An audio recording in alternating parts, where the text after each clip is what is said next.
A very unfortunate incident happened, which still the people remember, is the Babri Masjid demolition in India.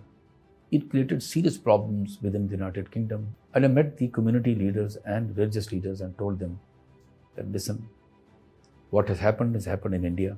We are deeply hurt. But don't take law in your own hands and go and start attacking these temples.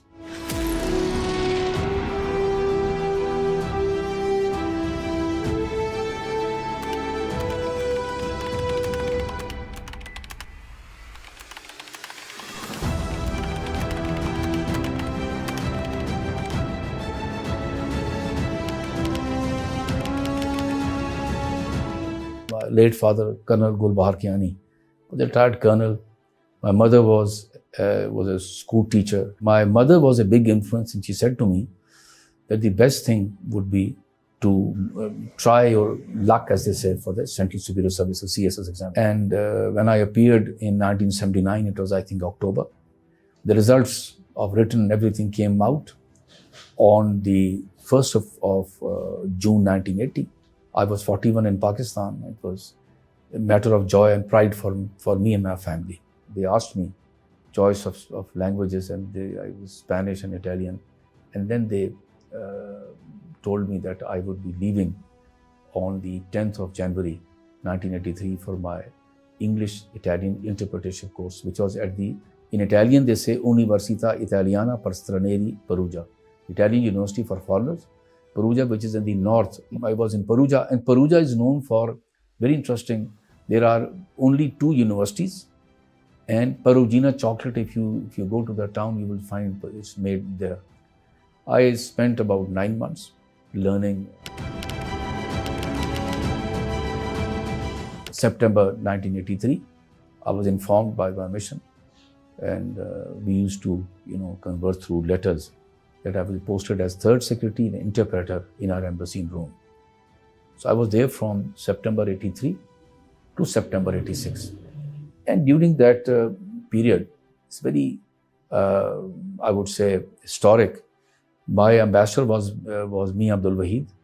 I remember his first day. I cannot forget when the secretary of the ambassador knocked at the door and said in Italian, she said, the ambassador did not know Italian, but she, just to make her home, because I was learning Italian, he said, Terza Secretario, Signor Kiani. So the ambassador looked at me, and then for about 15 minutes, I was not given any chair. And he, gave me in very strict words what my work would be. A lot of work was done by political work, cultural work. Press work was my forte, because nobody else in the mission knew Italian. I was the one who opened the doors, because Il Messaggero, Corriere della Sera, La Stampa, these newspapers, editors, I used to go and meet them and brief them on what's happening in Afghanistan. They arranged visits of these on the instruction of the ambassador to Afghanistan to see the Soviet invasion of Afghanistan was there, and he used to go and sit in Pakistan and then cover Afghanistan. A very unfortunate incident happened, which still the people remember, is the Babri Masjid demolition in India. It created serious problems within the United Kingdom, and the Minister of State for Home Affairs, London, traveled to Birmingham, because he found that this is one of the largest, Muslim, people from Pakistan. But naturally, they're Muslims, and their feelings have been seriously hurt. And he came in, and at the office of the Chief Constable met us and other Consul Generals of Bangladesh and India. And I got the message. Message was that we need to tell our people to calm down. And during that one day, and a little more than one day, I traveled to these small towns, which was part of my jurisdiction. You cannot go outside of jurisdiction, West Midlands, and Leicester, and Burton, and other small places. And I met the community leaders and religious leaders and told them that, listen, what has happened in India. We are deeply hurt. But don't take law in your own hands and go and start attacking these temples. You can't do that. This will go against you. It will, damage the image of our religion and your own. You are citizens of this country. And it worked well by the grace of God. Almighty was, I'm so grateful to the Almighty. And I then at night, or rather next year or night, I informed the High Commissioner. I said, I did this, I took this initiative. It was important and things have went well. There are 35 mosques in Birmingham. And one of the biggest mosques is the Birmingham Central Mosque. And one day, I remember the police officers told me that there's a problem at the mosque. Two groups are trying to take control of this and this can explode into. I went now in hindsight, meaning some people, the next day police people told me that you should not have gone inside while that infighting was taking place. I took the initiative anyway and was able to, tell the people to stay away, not to do the infighting. It took few hours of my convincing, but the message went to all other, what you call mosques, that this is not going to be acceptable. So, in inter-community, message was to remain calm, and mosques should not become the center of this conflict. There was an incident which, according to our Foreign Office people, nothing of that sort had happened. I and my wife had gone to United Kingdom for some medical treatment. I was bringing her from the airport. It was a small car, Honda. And when coming from the airport towards our house, it's quite a far off place. We saw a car coming, very briefly a car came, and there were about 4 people sitting in that, and they had guns. They attacked us. And I remember my driver, Patrick, there was a policeman, armed policeman, sitting in front. I and my wife were at the back. They attacked us. And then my driver told me, Mr. Patrick, sir, they are not going to leave us. So he, drove fast, but Honda small car, where can it go? He, trying to dislodge them, what he did was he took a turn. As he took a turn, the car went up and went down, and there was a small gutter. It went like this. Now, our doors were locked because of that gutter or some stone, it was locked. I had a walkie-talkie with me, and they started firing. You could see someone couched and firing. As he fired, the glass went inside my shirt. Nigeria normally has no light, but there was some sort of light. Another one came at the back, and he said to me, get out, or something he was saying. I'm telling you frankly today, I told my wife that they're going to kill me. They're not going to leave it. You stay here. So I raised my hands and I said, I'm coming out. But unfortunately, as I put the door to open, it couldn't open because it was stuck. But as I was saying there, the policeman again hit, because underneath you could see, he hit one of the shot, and he said, oh my foot. Then he shot another one. I think it was his hand. And these people then took the car and then they ran away. Nobody was hurt. All the glass of the car, I tell you, so Almighty. I came out with a walkie-talkie. I told the ambassador, High Commissioner, he was a political appointee, Mr. Mukarram Javed Sayyid said, we have been attacked. Then what I did was, I remember one thing, reading in the Reader Digest, that you should run towards lighted area. The policeman stood there. I took the driver from my right hand, my wife on the left hand, and we started running towards a lighted area. And I saw Nigeria Oxygen Limited, a company. Very strange. There was light, and the telephone and that office was working. You know what happened? I can never forget that. Those people had come out and they thought there is some sort of war going on, some sort of battle going on with firings. He opened the door and he told me, go inside, and locked us from this thing. From there again, I called the High Commissioner. Now look at this man. He knew the psyche of the people there. He said that if these people come back or other policemen come back, they will not leave you. So just stay there. When I remember the other policeman came and he said, he's not here. Nobody's here.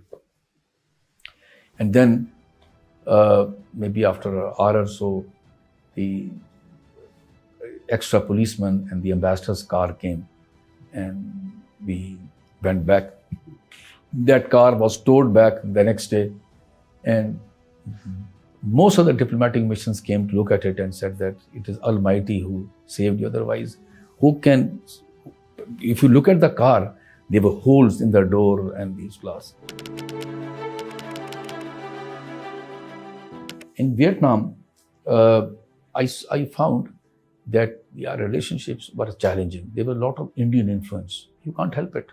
During the Cold War, because of the Soviet influence against the French, against the American, so they became very close. But there one day the foreign secretary informed me, rather asked me, directed me that Vietnam is one of the countries which is opposing GSP plus European Union, which is giving a facility.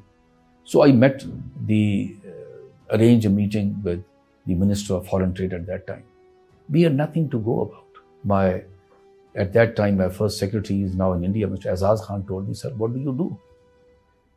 I said, yeah, we have nothing to offer to the Vietnamese. But I started thinking, I said, you please arrange. And when the meeting was arranged, I sat down with him and I told the foreign minister, I said, sir, we are going through a very difficult crisis of, this was 2010 or 11, through a very difficult phase of our history, the war against terrorism, and because of that, these investments have started slowing down, and we now need to support our economy. And the GSP plus is something which you are opposing. Bangladesh was also opposing us. But now in Vietnam, I said, sir, let me jog your memory. I said it was 1972, December, if I'm not wrong. At that time, the Pakistan leader Zulfikar Ali Bhutto, while addressing a public meeting in Rawalpindi, reached out to Vietnam and said that I'm sending my MNA, Mr. Ashfaq, as the first ambassador to Vietnam. He said, I'm not going to get carried away by any country telling us what to do. The Vietnamese people are fighting a war of this survival. So I am going to send this ambassador. He's going to be the Pakistan ambassador to, at that time, North Vietnam. I said, we stood with you when very few countries stood with you. So now we need your support. And I came back and he said goodbye to me. He said, let's see what we can do. And after 10 days, 12 days, we were informed that the Vietnamese have withdrew their objection to Pakistan. I focused on the improving trade relations. I took the largest trade delegation at that time in October 2013 to the Expo in Islamabad. You see, whenever you are abroad, the ambassador or the head of mission or officers can do little about the illegal immigrants because they come and land in your country. You have not invited them, but it's a humane. The only thing which I've been taught by my heads of mission till I became head of mission, you have to humane. One is that Pakistani illegal immigrants have been incarcerated in these detention centers for a long time. And there are others also who are not in a detention center, but they're illegal, running around, they're educated. They can be accommodated here. So I went around the detention centers immediately. I was very upset with the labor attaché. He said, what are you doing? Anyway, went there. And I saw they were in very, very pathetic, condition. Their health had deteriorated. So was able to, first of all, give them telephones, call their families, tell them that you're up. And slowly and steadily, I was able to, first of all, they were, as I said to you, I improved their living condition, and then told the government of Pakistan that they should be repatriated and please have a humane aspect to them. They are here because of so many compulsions. And those who were young people who had professional education, we interviewed them at the High Commission. Every Thursday we used to sit with a group of our officers and then recommend to the Malaysian government that these are people who have education, qualification. And every Thursday I used to recommend out of maybe 50, 60, about 7, 8, 10. And I came to know later on that they were accommodated. You see, serving the government of Pakistan, and foreign service is known as the first line of defense. It's a challenging post for you and for your children. Every few years you are going from one culture, trying to imbibe one culture, go to another culture, then from one type of government to another government, and trying to, the challenges in every place are different.